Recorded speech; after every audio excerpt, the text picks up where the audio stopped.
Hello guys, Domingo day karon guys no, muday na isimba sa likod sa mo ang kuan balay. Nya na-realize na ako guys banga ka ng what if no kung wala ko gipunit ni Papa, wala ko niya gisagop. Asa ka ko karon guys no?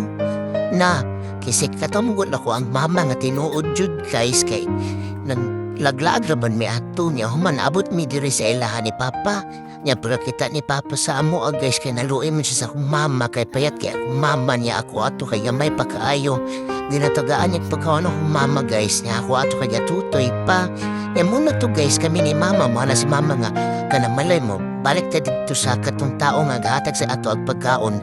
Kasi sige na balik-balik kila Papa guys niya. Muna to ka nagalugayan mo hatod ni mama sa kuha dito guys no kay wala na siya ni balik guys. Yan akong gibiyahan dito sa ilalom sa hagdan nila Papa. Wala na po niya gibalik niya mo to nga. Pagkakita ni Papa sa kuha nga ako na lang isa, yan na lang akong isagot guys. Mo na thankfully kong Papa guys.